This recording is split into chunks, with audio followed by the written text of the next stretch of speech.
Buenas noches a todos.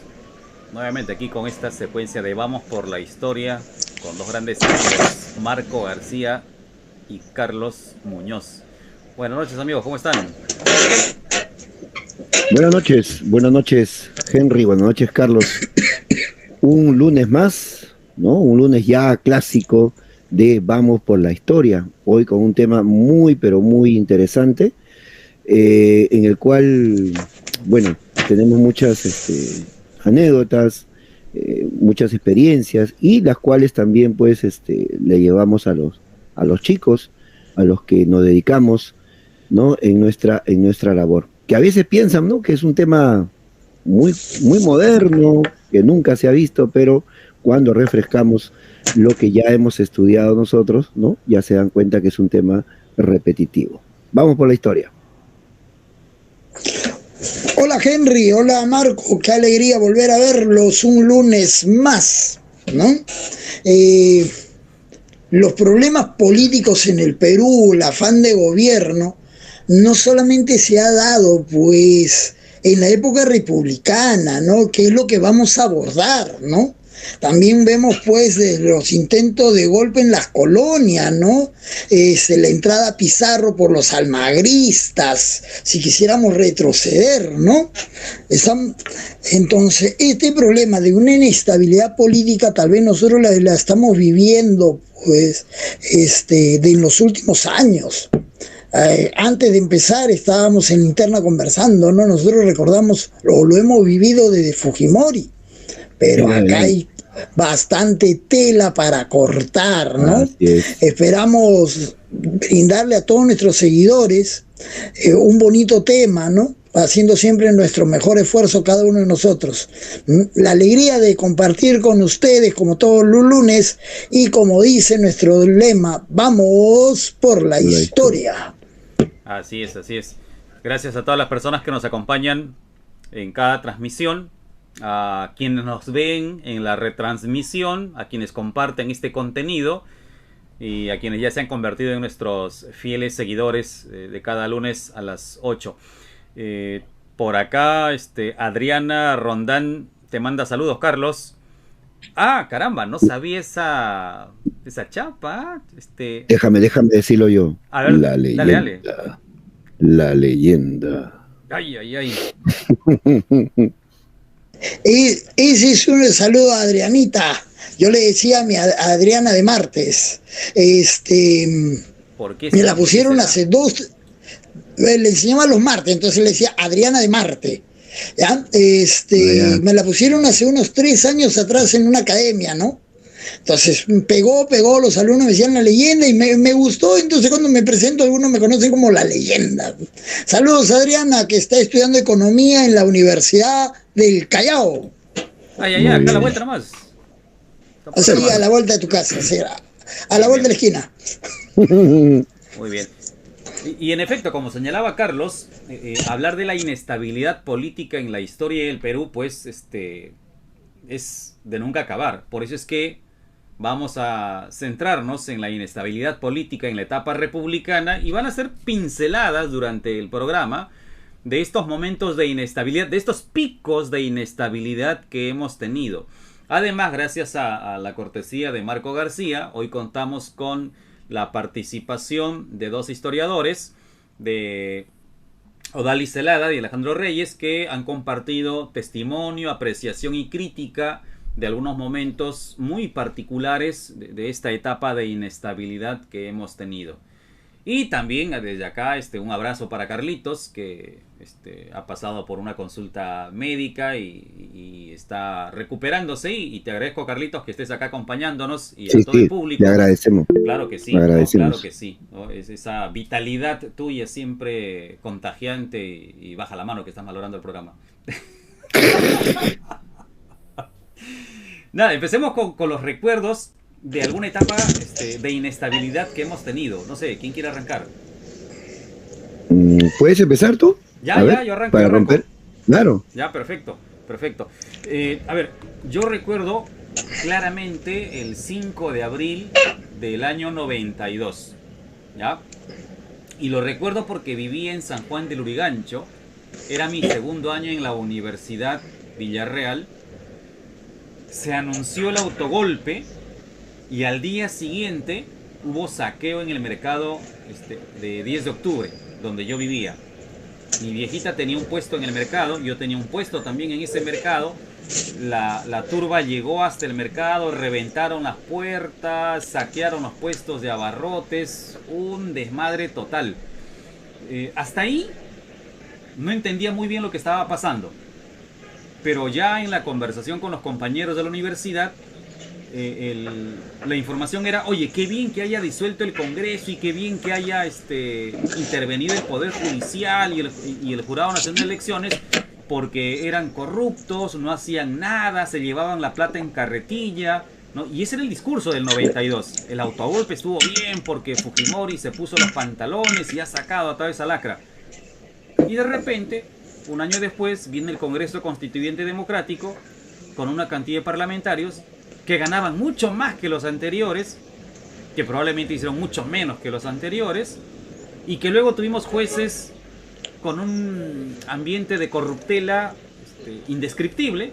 O sea, como dijo alguien por ahí alguna vez, cambiamos mocos por babas. Y a mí me tocó el 93, porque así como intervinieron a la quincena de abril del año 92 San Marcos, La Cantuta, la UNI, a Villarreal no la habían tocado. Y dice, uy, qué bacán, a Villarreal no la han tocado. Y a Villarreal le tocó el 93. Nos encerraron, nos gasearon, fue también un momento muy tenso. Pero eso es lo que yo recuerdo de esta etapa de inestabilidad que vivimos hace poquito nomás, ¿no? Hace 3 décadas. Así es.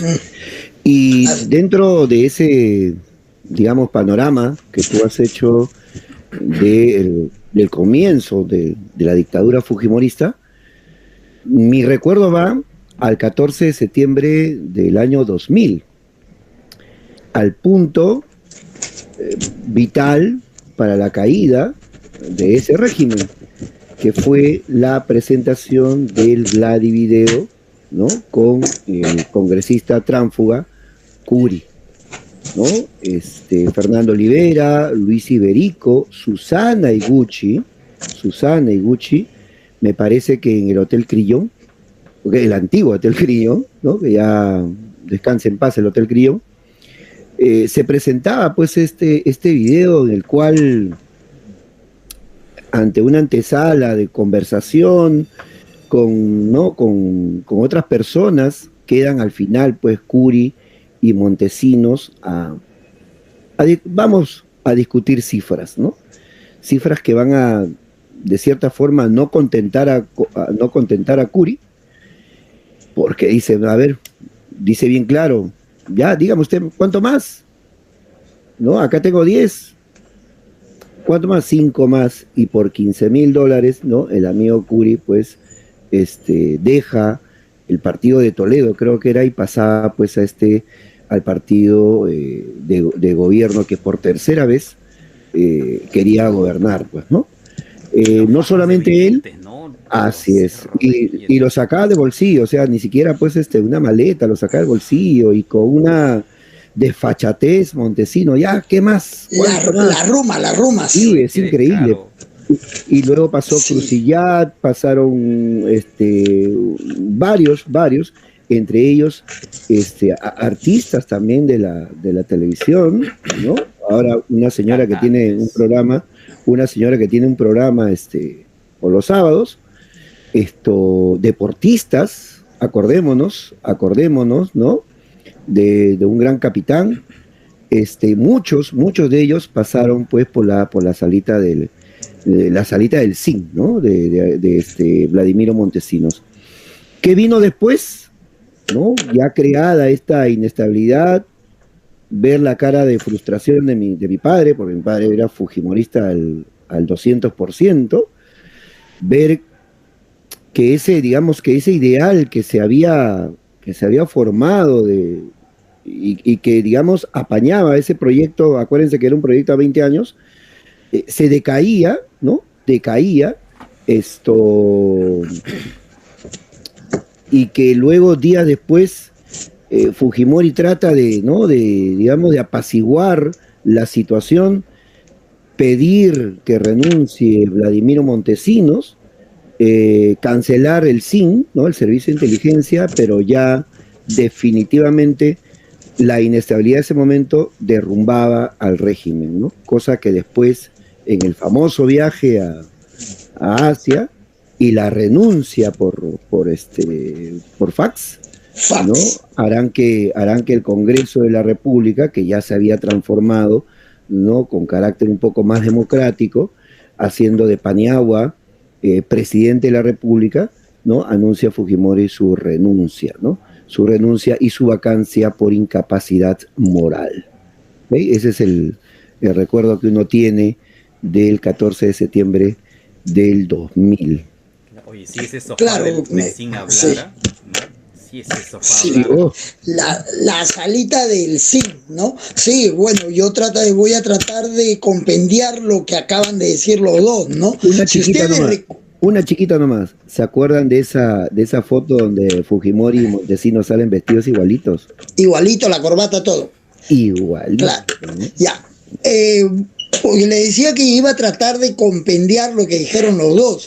Para el anuncio del 5 de abril, no sé si ustedes recuerdan, ya esto venía siendo preparado. Recuerda que había en la campaña de que ponían a los congresistas durmiendo, leyendo periódico. Entonces el Congreso no hacía nada.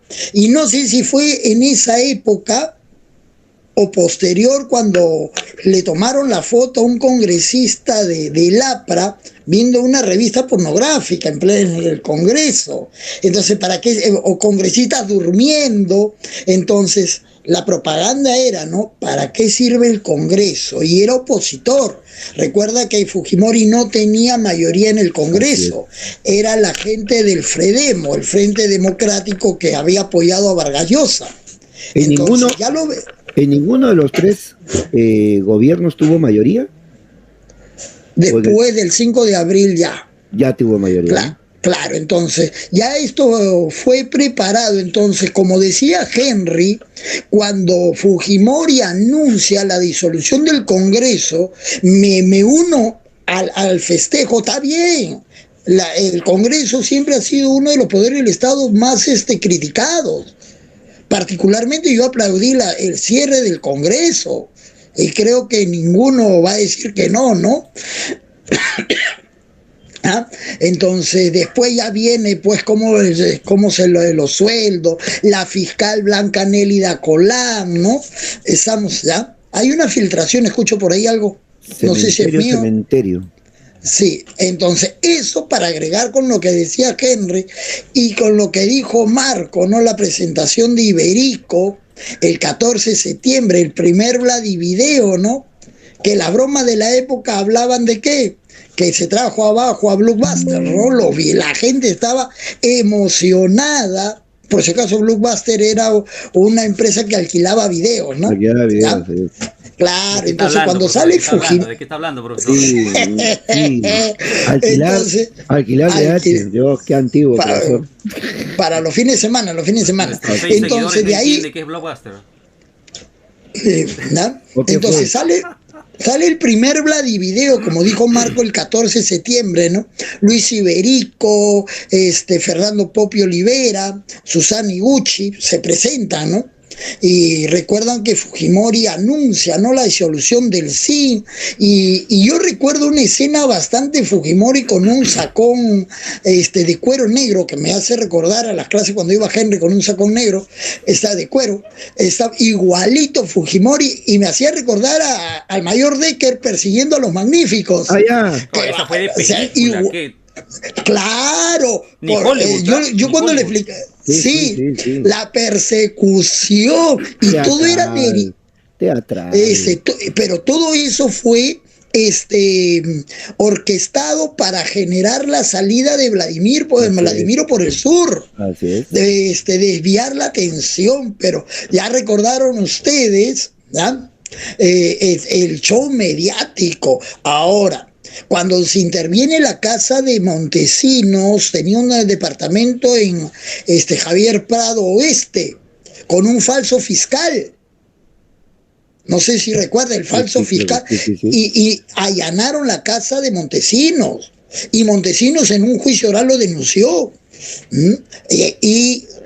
Las leyendas urbanas dicen que se levantaron un montón de videos que comprometían a Fujimori. Así es.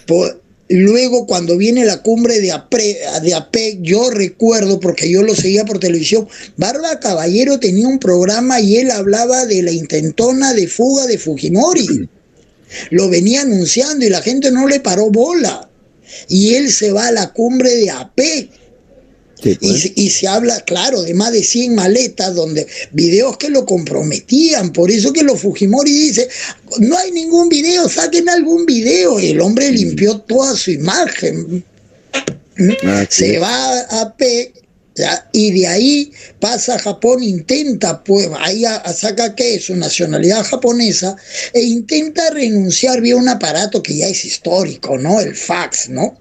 Que el Congreso lo rechazó y ya sabemos, ya para esa época habían surgido los tránsfugas, porque Fujimori era la primera vez en el año 2000 que no obtuvo mayoría en el Congreso, entonces era comprar. Claro. Entonces ahí apareció la frase de los tránsfugas. Así es. Claro, que en un principio la gente no se sabía por qué se iban pasando. Ya cuando salen los Vladivideos, uno ya encajaba, ya todo tenía sentido. No sé si ustedes recuerdan, ¿no? Entonces, al ya no tener mayoría en el Congreso, estaban comprando votos. Digamos que eso también ya fue la conclusión, ¿no? De muchos casos que ya se veían, ¿no? Durante esos últimos años del fujimorismo. Acuérdense de las firmas falsas, la denuncia del diario El Comercio sobre las firmas falsas. Claro. Desnudó en todo caso todas las miserias del régimen, pues, ¿no? Así es, totalmente, ¿no? Totalmente. Ahora, lo que estaba hablando Carlos, les aseguro que si no mencionaba Fujimori, muchos de los que nos están siguiendo en esta transmisión, un saludo para Carmen Vila, por cierto, que está también siguiéndonos. Mi prima, si no se hubiese mencionado Fujimori, algunos hubiesen dicho, oh, PPK. No, Castillo. O claro. Vizcarra. Porque, curiosamente, muchas de estas características se repiten. Tenemos una particularidad en nuestra historia republicana, que estas cuestiones son cíclicas, que se han convertido en una cuestión endémica y que cada cierto tiempo se acentúan. Hablar de inestabilidad política en la etapa republicana, además, marcar algunas líneas de característica general, ¿no? Algunas particularidades que se dan en distintos momentos, pero que son propias de nuestra historia, pues, ¿no? Como decía Carlos, podíamos llegar a la época colonial, retroceder hasta el periodo andino prehispánico y la fiesta va a seguir siendo la misma. Pero ¿qué es lo que particulariza a la etapa republicana? Lo primero es que nacemos a la vida independiente, republicana y democrática sin una clase dirigente. Y yo creo que ahí la fregamos. Porque nacemos sin una clase dirigente, nacemos sin grupos políticos constituidos, nacemos sin un ideario político, como sí lo tenía Chile, por ejemplo, no tenemos un norte político, y entonces, a partir de ese momento, lo que surgen son intereses de grupo, apetitos de determinados sectores por alcanzar el poder para cristalizar estos anhelos de grupo. Luego, dentro de esta misma mirada de inestabilidad política, hay que aclarar que los medios de comunicación siempre han jugado un papel preponderante, ni siquiera meridiano, sino preponderante. No. Claro. Trascendental. Y Carlos y Marco señalaban eso, ¿no? En sus recuerdos. Y si yo les contara lo que leí en la prensa del autogolpe del 92, pues terminamos afirmando, ¿no? Y ustedes me dirán, pero a principios del siglo XX, la prensa escrita, los diarios de la época, los panfletos de la época, ¿no? Pero además de los panfletos y los diarios, también estaban los pregoneros, ¿no? Estaban algunos trovadores, así como ahora tenemos pues estos cantores de plaza en el siglo XIX, también los teníamos. Y eran los promotores de ciertas noticias, de ciertas voladas. A principios del siglo XX, igual, la prensa escrita sigue jugando un papel importante. Los psicosociales no son de ahora. El sacaojos, el quitaórganos, la virgen que llora, esas cosas no son de ahora, pues, ¿no? Son recurrentes en nuestra historia republicana. La cortina de humo. Claro, los cortinazos, ¿no? Y a esto hay que sumarle otra característica más, que nuestro país, en particular y en general América Latina, tiene una mirada hacia dos instituciones que han marcado su desarrollo cultural, histórico, educativo: la iglesia y el ejército. Tanto la iglesia como el ejército han marcado muy bien el hilo conductor de nuestra historia. Por eso es que ante cualquier inestabilidad, cualquier desorden, de inmediato, ¿a quiénes pedimos? A los militares para que salgan a poner orden. Y en la escuela hacemos lo mismo, ¿no? En la escuela buscamos siempre esa autoridad y esa rigidez para establecer orden. Y la Iglesia Católica, aunque nos incomode, también está dentro de esa línea, de esa rigidez para mantener el orden, de esa indicación que se cumple sin mayor miramiento ni cuestionamiento. Y esa es otra particularidad que tenemos. Y esta particularidad nos lleva a un problema más, que es la madurez electoral. Como ciudadanos peruanos no hemos madurado siquiera electoralmente. No estoy hablando siquiera del concepto de ciudadanía, estoy hablando solo de esa línea de ciudadano electoral. No somos ni siquiera maduros como votantes. Y no es de ahora, no es de hace 20 años, no es de hace 30 años. Esto viene desde los orígenes de la etapa republicana. Y por eso es que, a partir de ahora, cuando Marco, Carlos y yo estemos hablando sobre alguna etapa de la historia, va a parecer que estuviéramos repitiendo el disco. Porque estas características se van a dar de manera recurrente. Y para cerrar ya con esta primera parte, datitos nada más. A ver, a los que nos están siguiendo, por aquí está Carlos Palacios. Buenas noches, Carlitos. Palacios Ferrini.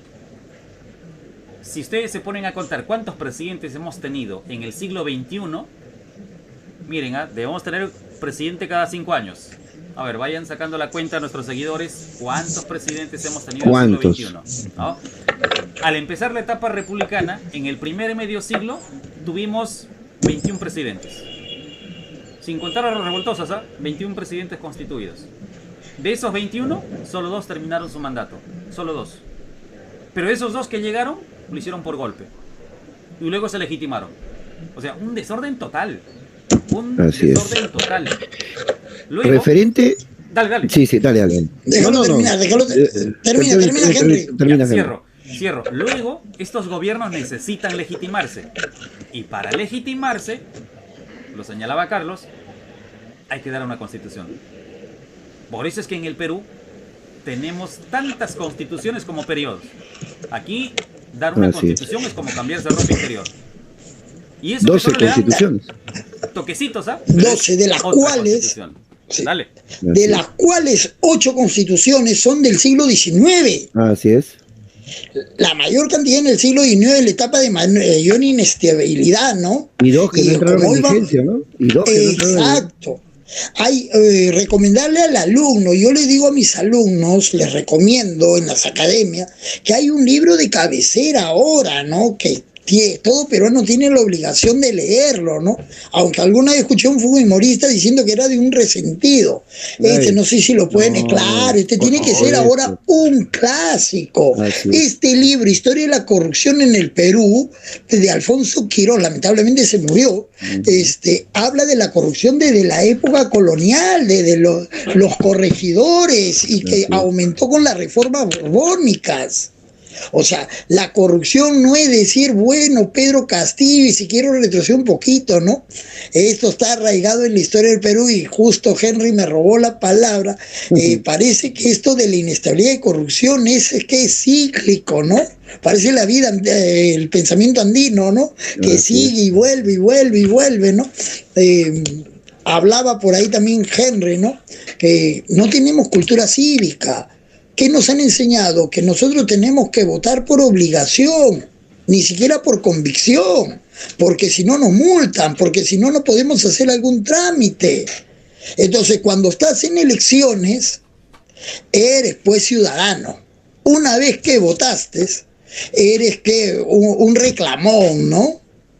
Entonces, a eso se limita nuestro deber ciudadano. No podemos fiscalizar. De que, pues, no, dime, los congresistas, porque ya no hay diputados, ya no hay senadores, pueden ser fiscalizados por la gente que lo eligió. ¿Y quién lo eligió? El pueblo. Pero ellos se olvidan, ¿no? Claro, pero... Y mira, y si hablamos de cifra, mira, en el Congreso, solamente con el 20% tú puedes lanzar una moción de ¿cómo se llama?, de censura o para sacar al presidente, o de vacancia, ¿no? Con el pero 40, ya el Congreso, el Congreso ya lo eliminó. Con 40% lo aprobabas y con 66 vacas a un presidente. O sea, imagínate qué tal poder tiene el poder legislativo, ¿no? Claro, ahora, y ahí ese datito, ¿no? a lo primero, sí, a lo primero que diría Henry, ahí, pues. Dale. a eso iba, a lo que Henry hablaba de cómo nace nuestra república, muy interesante, ¿no? No tenemos una clase dirigente, pero acordémonos pues que Monteagudo, ¿cómo se llama? Se encargó de sacar a gran cantidad de españoles aquí, de expulsarlos, pues, ¿no? Y ahí también se iba la clase dirigente. Luego también de la capitulación de Ayacucho también, ¿no? También bastante españoles se retiran del Perú y ahí se iban los ricos, ¿no? Se iban los ricos del Perú, esa clase dirigente que quizás le hubiera dado forma a esta nueva idea de nación, de país. San Martín se va frustrado porque se oponen a su proyecto. Se oponen a su proyecto y optamos por un proyecto republicano que, mire, ha pasado 200 años y no da resultados. ¿En qué momento, hay autonomía? ¿En qué momento hay autonomía en las provincias? No hay. ¿Me entiendes? Claro, Jorge Basadre habla del primer presidente que ni siquiera fue elegido, llegó por un golpe de Estado. Así es. El caso de Ribagüero, ¿no? Y el proyecto nunca existió. El proyecto de país, verdaderamente como nación, nunca existió. Y la esperanza quizás el rechazo de los civiles en participar fue notorio. Por eso que los militares optaron, pues, dijeron, yo tengo el deber de gobernar, de sacar a este país adelante, y mira cuánto tiempo se quedaron durante el primer militarismo, ¿no? Pero ¿qué fue? Solamente devolución de clientelaje, nada más. O sea, devolución de favores, porque para ser presidente en ese momento necesitabas un poquito de arraigo, dinero y punto, ¿no? Te lanzabas a ser presidente, golpe de Estado, y ya eras el presidente de la República, ¿no? Increíble esa inestabilidad que hemos tenido al comenzar nuestra república, ¿no? Claro, y aquí han dicho ustedes algo interesante, ¿no? Que estos personajes caudillos, ¿no?, se creían con derecho a alcanzar el poder porque le habían dado la independencia al Perú. Y en general, quienes han llegado al poder en nuestro país se creen con derecho porque han logrado algo para la patria. No necesitamos ir al siglo XIX para ver a un Ribagüero, o a un José de la Mar, o a un Agustín Gamarra, o a un Ramón Castilla, pugnando por el poder político sobre pretexto de haberle dado la independencia a este país. Miremos a Toledo. Alejandro Celestino Toledo. A marcha de los cuatro suyos. Claro. Se cree con derecho a alcanzar el poder porque movilizó en parte, no es totalmente cierto que lo hizo solito, movilizó en parte a la población contra el ya caído régimen fujimorista. Lo mismo ocurre con Ollanta Humala. Humala, quien enfrenta en los últimos días del fujimorismo, y por eso es que forma su partido y postula y llega al poder. Y que fue la esperanza Humala de que quizás la izquierda por primera vez llegara al poder, ¿no? Así y terminó siendo, no sé, pues. Oiga, caballero, ¿qué está tomando usted? La Confiable terminó dictando todo lo que tenía que hacer, ¿no? Le puso la hoja de ruta. Claro, Pedro Castillo, el representante de los maestros que están agremiados y que es el defensor de las causas magisteriales, el 2017, y por eso es que asume que tiene derecho para ascender al poder. Y siempre hemos tenido estos contrastes, ¿no? Esto no es reciente. Ahora, hablaba Marco sobre el proyecto de país. Y en efecto, aunque, a ver, va a sonar feo ya, va a sonar feo, pero hay que decirlo. Dale, dale.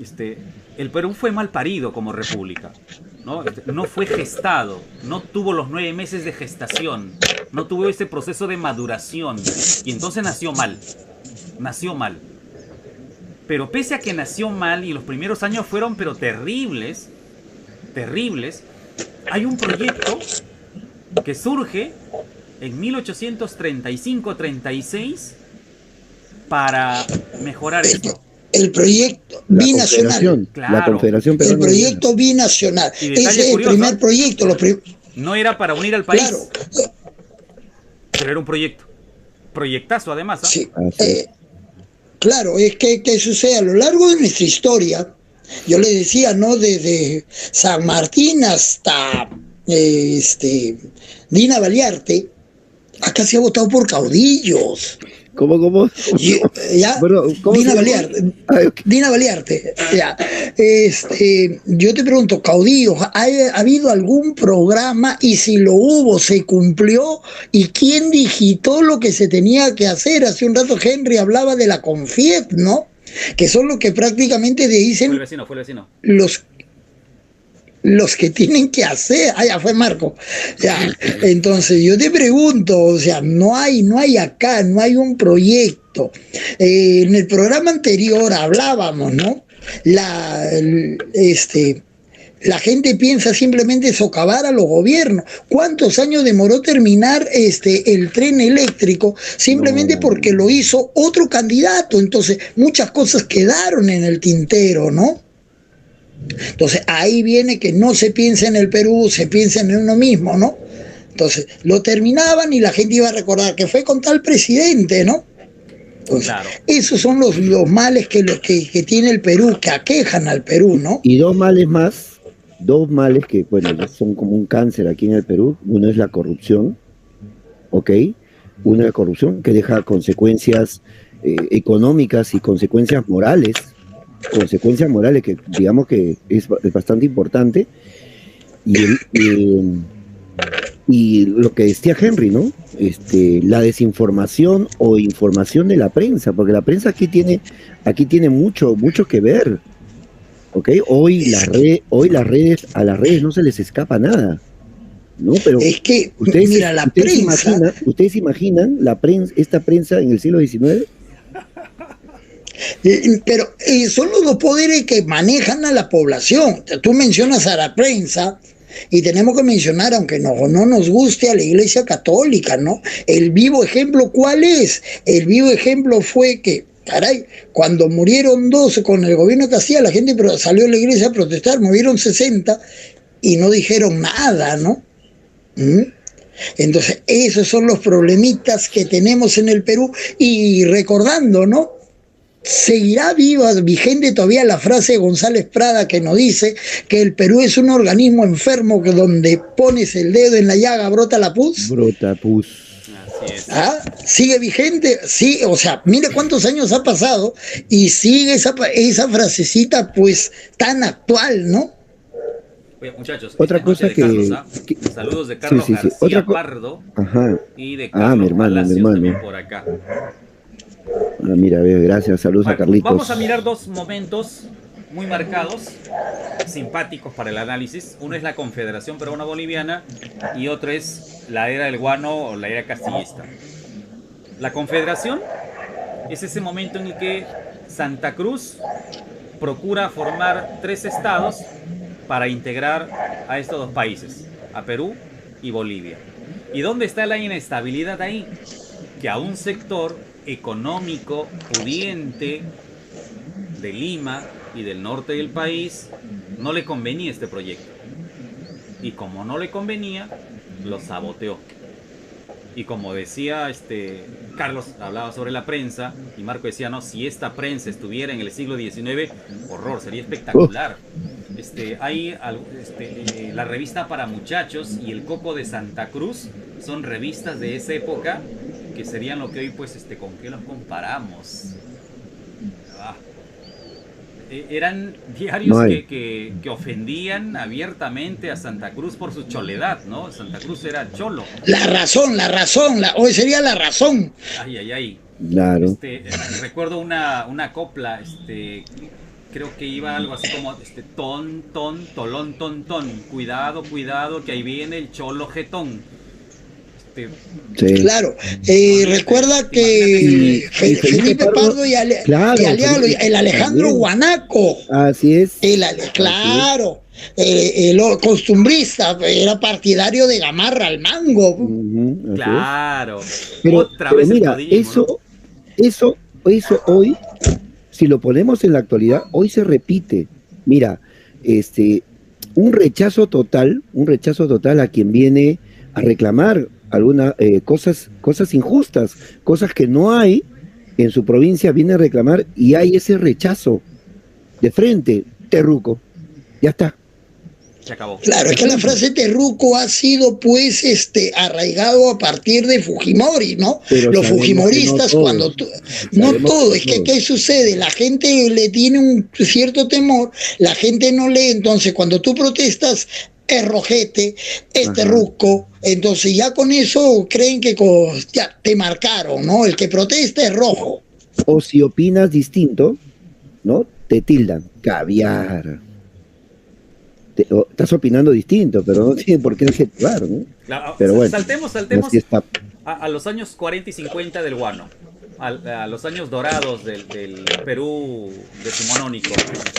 En este periodo, la mejor época que tuvimos. Claro, en donde hay crecimiento económico por las exportaciones de fertilizantes, que coincide con la revolución industrial y se potencia esta necesidad guanera y llegan inversiones y hay todo un espejismo de crecimiento producto de las obras públicas que aparecen por doquier.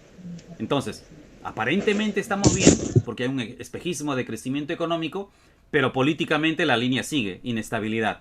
Porque igual siguen los conflictos, siguen los golpes, los encontronazos. Y la pregunta es, ¿son de qué? O sea, si estábamos bien económicamente, ¿por qué este pleito en el ámbito político? Y tiene que ver con... ¿Estás hablando, discúlpame, ¿estás hablando de 2023? ¿Estás hablando de 2023? Suena. Tal cual. Claro. Tal y cual. Marco, Henry se ha salteado porque estaba hablando de la Confederación, ¿ya? Y se ha saltado a Castilla, sabiendo que después de la muerte de Gamarra hay un pandemonio terrible por el poder. Con Torrico, Vidal, Vivanco, Elías. Figuerola. Justo Pérez Figuerola, o sea. Exacto, eso fue pues un desmadre. Y el caos del 23 se están olvidando. Claro, dos presidentes. Así es, o sea, esto va para largo, ¿no? Esto va... por ejemplo, en la Confederación... Otra cosa que es la evasión de impuestos, ¿no? También eso ocasiona también crisis total. Hoy, por ejemplo, hay mucha gente que lleva la bandera soy informal, ¿no? Y a veces se sienten orgullosos de que son informales, de no pagar impuestos. Oye, pero y creo que Perú debe ser uno de los países más informales de la región, ¿eh? El 64% de la población que debe pagar impuestos no los paga. No los paga. Y nosotros, ¿no? Sufrimos cada cierto tiempo, hay que pagar esto, hay que pagar el otro. Pero lo demás... Pero Dale, Carloncho, dale. Número 2, no pero recuerden, pero pues cuando se salta todo esto, ¿no? Con la pandemia, recuerda que salió la luz que casi el 70% de la gente que trabaja es trabajo informal. Hay muchos subempleados. Entonces, si tienes un trabajo informal donde muchos pues sacan para el día a día, ¿qué le vas a pedir pagar impuesto? ¿Ah? Y el organismo de la SUNAT también, pues, no ha sido nada justo. A veces tú en la tiendita de la esquina de tu casa, porque no dio factura, la cierra. Pero, por ejemplo, los grandes negocios que no pagan impuestos, ponen su acción de amparo y siguen los millones que les condona el Estado. Condonar es perdonar, por si acaso, si alguno que toma mal la palabra. ¿Ya? Entonces, mira, esas injusticias hacen que la gente se subleve. Mira, bienestar económico, crecimiento de las exportaciones, ¿ya? Estabilidad en los grupos económicos de poder. Y no se puede curar la parte administrativa, tributaria. No te estoy hablando de este periodo, ¿eh? No te estoy hablando de Boluarte ni de Castillo, te estoy hablando de leer el Guano. No. Te estoy hablando de leer el Sí, Guano. sí. El Perú tuvo esa oportunidad. ¿Ya? Ese fue el momento, fueron los 5 minutitos en que el Perú pudo arreglar todas sus taras.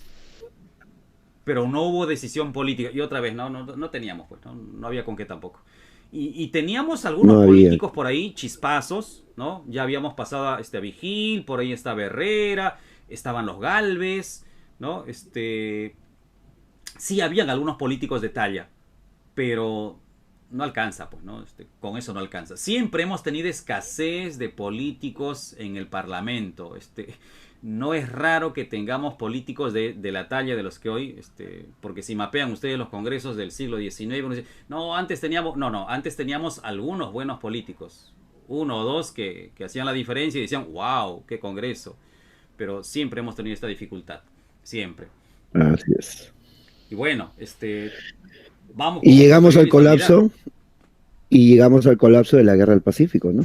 Claro. A propósito de la Guerra del Pacífico, Marco, tú has conseguido que un maestro sanmarquino pueda brindarnos unos minutitos de su tiempo. Coméntanos. Así es, el doctor... Claro, 30 segundos, Marco. Un saludo pues al gran maestro Alejandro Reyes, fue nuestro profesor de la universidad. Ahí a Marco y a mí nos enseñó, ¿no? Buena persona, muy, le gusta apoyar, ¿no? Entonces, sí, Marco, sí, te cedo para que tú hables de él, ¿no? Lo conoces muy a fondo. De cierta forma, no hemos perdido contacto, ¿no? No solamente con él, sino también con el profesor Raúl Adanaqué, bueno, que esta vez no ha leído quizás el mensaje, que hubiera sido también un gran aporte. Pero quien sí me contestó fue el doctor Alejandro Reyes, que estuvimos mencionándolo, yo lo mencioné la vez pasada cuando ustedes hablaron del río Guatica, de Barrios Altos, y él tiene un trabajo sobre el río Guatica. Sobre los Barrios Altos, claro. Así es, sobre Barrios Altos. Y bueno, dio su tiempo, me dijo el sábado te contesto, y de pronto ya tenía el video enviado, ¿no? Y él se refiere pues a esa inestabilidad política de la Guerra del Pacífico. Sería interesante verlo y escucharlo, ¿no? Claro, vamos a escucharlo. Son unos minutos, vamos a escuchar al maestro Reyes, sanmarquino él, y presten atención a cómo pinta él, cómo grafica esa línea de la guerra con Chile y esa inestabilidad así bien marcada, muy recurrente, presentada en estos años de conflicto. Así es que vamos con este videito. A ver, nos muteamos un ratito y ahí va. Muy buenas noches. Vamos a exponer en esta noche la inestabilidad política en el Perú en el contexto de la Guerra del Pacífico, 1879-1883. La inestabilidad política en el Perú es permanente. En algunos años un poco más, o en algunos momentos hacemos crisis, y en otros hay cierta quietud.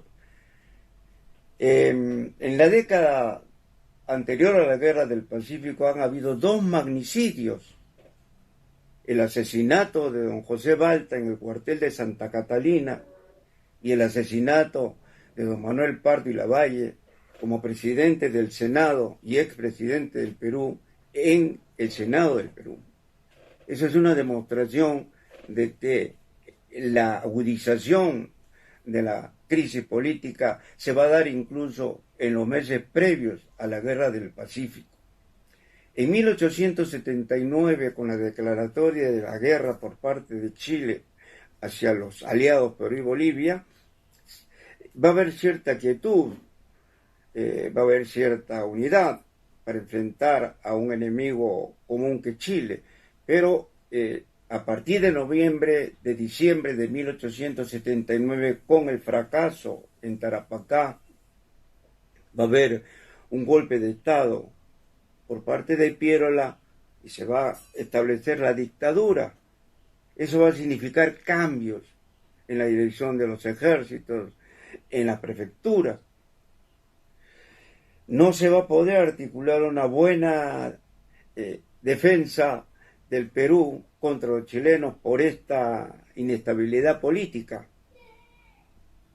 Chile logra ingresar con la toma de Lima en enero de 1881, Piérola se va a ir a la sierra y la instabilidad política va a seguir.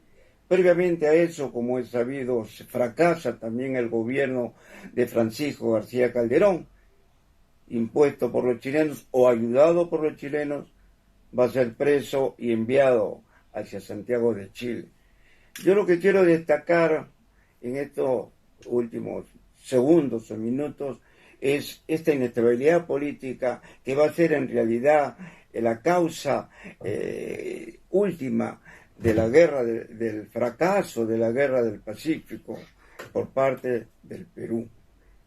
Iglesias también se manifiesta con el famoso grito de Montán.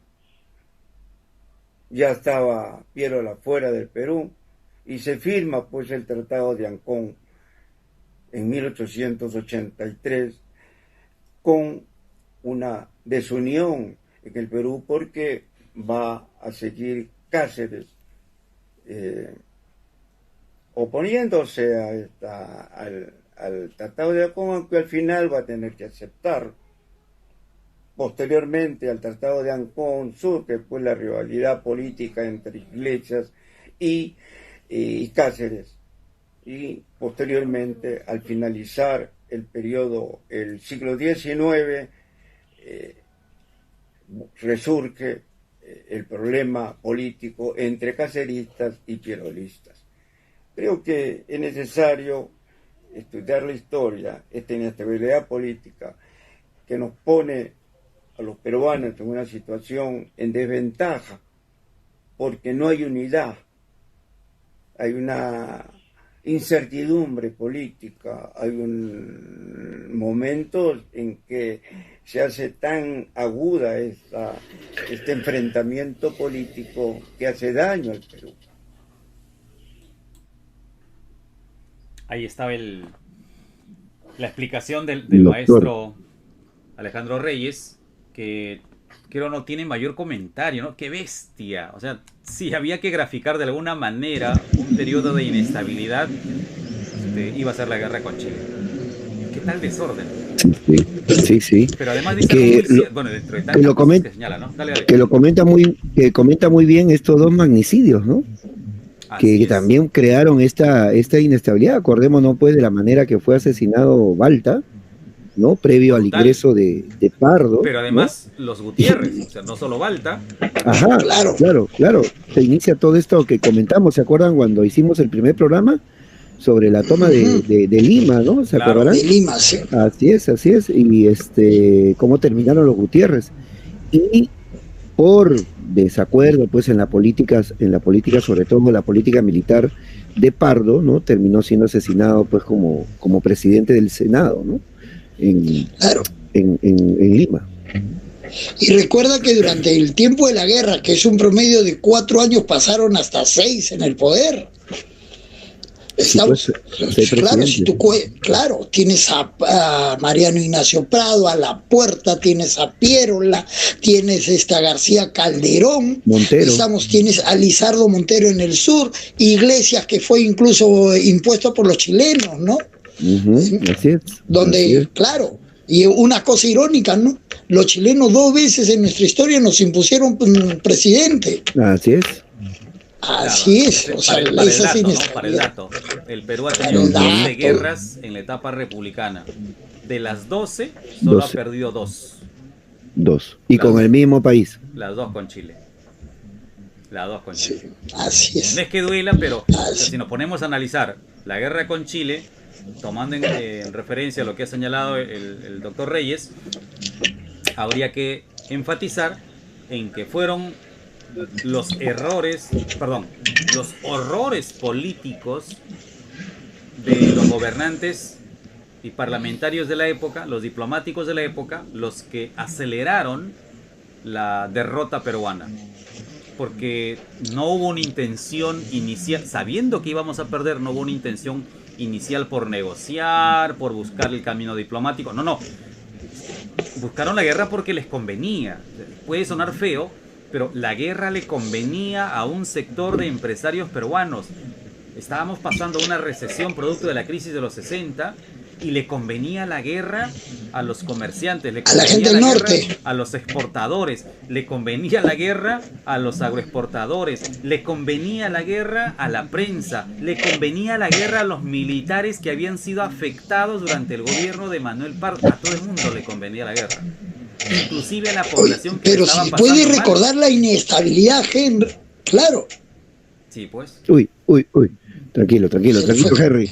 No, tranquilo, Henry. No, ya, listo. ¿Saben qué No, ocurre, ya está ahí, muchachos? ya. Nos va a faltar tiempo otra vez. Sí, No, la inestabilidad de la guerra con Chile, recuerden que hay un diario, ¿no? Si alguien quiere contestarlo, ¿no? El público, que cuando Piero la toma el poder lo saca, ¿no? Primero los chilenos antes que Piero y todavía lo acerco a nuestro público, ¿no? Que fue la única institución que los chilenos no tomaron.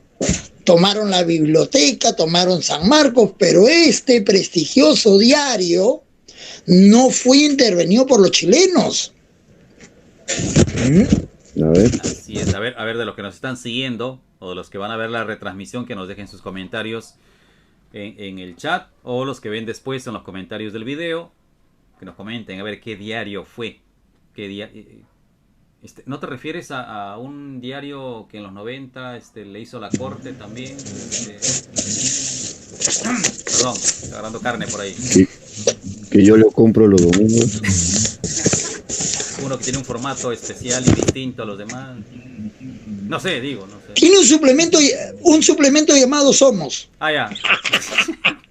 Ya.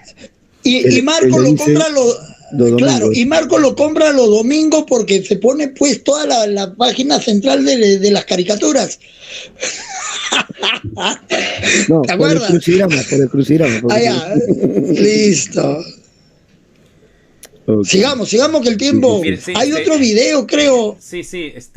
A ver, para cerrar con Es este un tema de la audio, guerra un con audio. Chile, creo que mirar la inestabilidad política en la República Peruana en el siglo XIX nos da una idea de cómo es que se ha movido políticamente esta inestabilidad en el siglo XX y el siglo XXI, para qué contarles, ¿no? Que es lo que están viviendo la mayoría de los que nos siguen en esta transmisión, en este en vivo. Carlos Palacios Ferrini dice por acá: en el Perú la inestabilidad política se ha vuelto parte de lo cotidiano, dice él. Sí, pues se ha vuelto moneda corriente también, ¿no? Ya aburre tanta inestabilidad. Y hay una maestra historiadora, dale. Y podemos agregar a eso que hasta la década del 70 del siglo XX, los peruanos estuvieron a la expectativa de siempre un golpe de Estado. Ahí salió la famosa frase, ¿no? Que cuando había el golpe de Estado, que el Perú volvió a la normalidad, ¿no? Claro, Martín Adán, ¿no? La casa de cartón.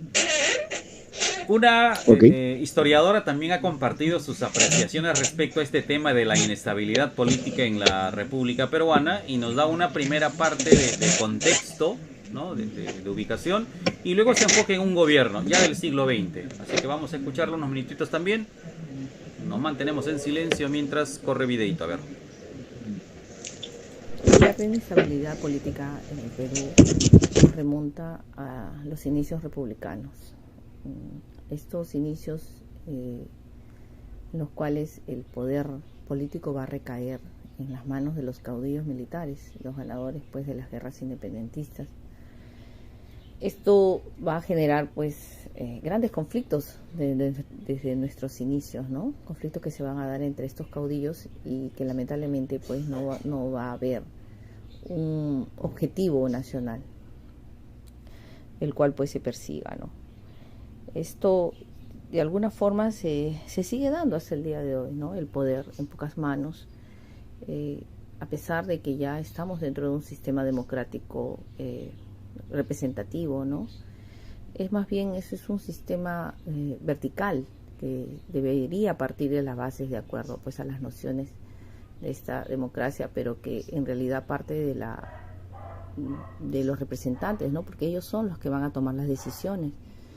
Y estas decisiones pues muchas veces van a generar esta inestabilidad, porque son decisiones que se enfocan para determinados sectores y no buscan un bienestar, ¿no? Nacional, un bienestar pues social. Esto lo pudimos ver durante el gobierno de Alberto Fujimori. Fujimori, con ayuda de la Constitución que se va a dar en su gobierno, la Constitución del 93, va a tener el control y el poder político y económico del país, ¿no? Va a gobernar de las manos pues controlando todas las instituciones del Estado y los representantes pues de los sectores empresariales. Esto va a generar una grave crisis política debido a que se va a perseguir, se va a estigmatizar a sectores, a partidos, ¿no? Y a personas incluso que estaban en contra de su gobierno o este régimen, ¿no? Que era un régimen dictatorial. Esta forma de hacer política, ¿no? Se sigue dando hasta el día de hoy, en las cuales pues quien detenta el control político del gobierno es quien dirige las posiciones de lo que se debe, de lo que es correcto y de lo que no lo es. Y esto ahora, en pleno siglo XXI, con el ingreso pues de las redes sociales, y se da mayor participación de la población, se sigue estigmatizando, ¿no? Debido a que los sectores que controlan los medios de comunicación, el control político, el control económico, son los que tienden a dirigir qué es lo correcto, ¿no? En las diferentes posiciones pues ideológicas que deberían darse. Y es así como se deslegitima, ¿no? A muchos sectores y a muchas posiciones de representantes, ¿no? Por parte de los peruanos y peruanas. Eso, a mi parecer, es lo que más genera la inestabilidad, ¿no? El control del poder, que determina qué es válido y qué no es válido, ¿no? Es lo que genera mayor inestabilidad en nuestro país.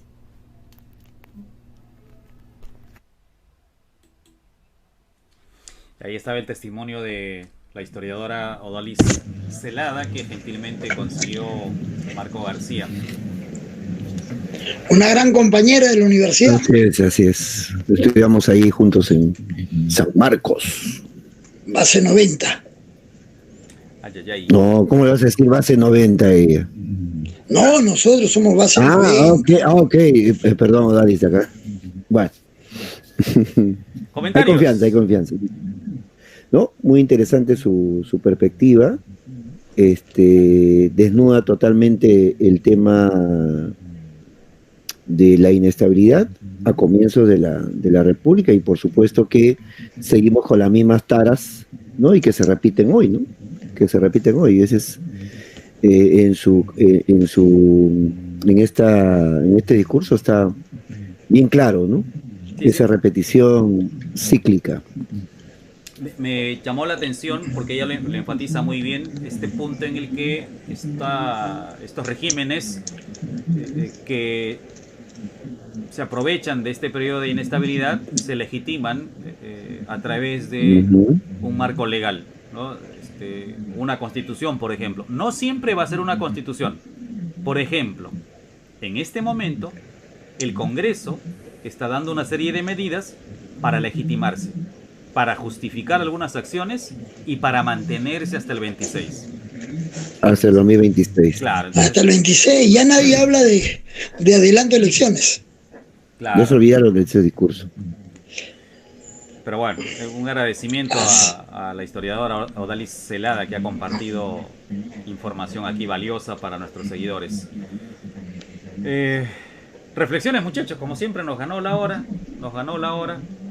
Sí, y nos ha quedado chico, y no sé si el público quiere o conversamos entre nosotros también de hacer el otro lunes una segunda parte. Habría que contarle, por ejemplo, a nuestro público que hubo un presidente que ganó las elecciones, ¿se acuerda? Pero para poder llegar al Estado ha dado un golpe de Estado. Entonces, Claro. ¿cómo sucede aquello? Claro. ¿No? O sea, ¿Cómo algunos dirían explicas claro, que ilógico, ¿no? Gana las elecciones y para poderte gobernar da el golpe de Estado. O el golpe de Estado a Bustamante, ¿no? Odría, ¿no? El golpe de Estado a Prado, o sea, nos ha quedado chico, ¿no? Y la inestabilidad que creó también el terrorismo aquí en el Perú. Exacto, o sea, También nos ha quedado eso en el tintero. a lo mejor que dice el público lo conversamos nosotros, este tema parte 2, ¿no? Porque ha quedado, Marco, ha quedado bastante corto toda esta explicación, ¿o no? Sí. Me voy con un sinsabor, ¿no? No sé si mis ojos verán o los ojos de los que vienen después el famoso proyecto de país, de nación, que alguna vez, digamos que fue idea de quienes dieron la independencia, nos dieron la libertad del yugo español, y que se acabe este tema de los intereses. No sé si algún día veremos ese proyecto en realidad, ¿no? Me voy con ese sinsabor. Bueno, a manera de reflexión y para incrementar tu sinsabor, debo decir que el Perú en este momento, y con este arrastre de 2 siglos, este lastre de 2 siglos de inestabilidad, tiene pocas oportunidades, pocas posibilidades para generar espacios de convergencia, de crecimiento y desarrollo. Mientras no se construya una ciudadanía activa, participativa, va a ser difícil que se piense en una república con aires democráticos y de participación. Va a ser complicado. La historia nos ha enseñado que en tanto no haya un proyecto de Estado-Nación, va a ser difícil. Y en este momento no hay. En todo caso hay proyectos, pero proyectos de grupo, de intereses particulares, ¿no? ¿Somos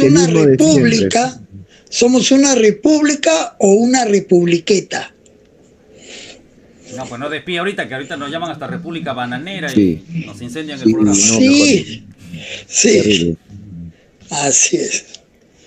No, porque escuché un libro, ¿no? De la republiqueta. Así es, o sea, no sé qué diga la gente, a lo mejor nos animamos a hacer una segunda parte, ¿no? También podría ser un programa sobre esos proyectos, ¿no? Claro, quizás Velasco tuvo su proyecto en la mano. Hubo un presidente que faltando 10 días nada más para el cambio de gobierno lo sacaron. 10 días, terminaba ya hace 10 días. Prado, ¿no? Pobre Prado. Ya lo dijiste, a ver. Postuló solo y perdió. Militar exitoso en la guerra con Chile. Héroe nacional. Claro. ¿No? Galardonado, un brujito. Héroe en vida. Y perdió. Un brujito. Y perdió, claro. Claro. Así es. Pero bueno. Lo que dijo Marco, en clase anterior, sí, como dijo Marco en un tema anterior, ¿no? El manguerazo, un presidente, una junta militar, para que luego gane las elecciones. Claro, entonces por eso le digo, no, esto ha quedado bastante corto. La inestabilidad de la página 11, ¿no? Que provocó la página 11, ¿no? Así es. varias quedaban en el tintero. Claro, bueno, un tacnazo también, ¿no? Así es. Las el vacunas. Así es, y con el esfuerzo de todos. Ay, ay, ay. Muy bien, muchachos. Ha quedado bastante Sí. material. Gracias a todas las personas que nos han acompañado en esta transmisión en vivo, en esta secuencia de la inestabilidad política en la República Peruana, dentro de este año que estamos trabajando acá con Marcos y con Carlos, Vamos por la Historia. Un abrazo para todos ustedes. Tengan una hermosa semana. Y no se olviden de leerlo, no se Ahí olviden vamos. de leerlo. Por favor, ahí vamos. Así es. Nos vemos. Gracias a todos, hasta la próxima. Palabras, digo, Oh, no, Ah, ¿Qué pasó? No, toca madera. Carlito, toca madera. Sí. Cuídese, No, doctor. despedirnos hasta el otro lunes. Hasta el otro lunes, Que todo estamos sea el lunes. felicidad y como siempre, a triunfar. Ay, ay, ay.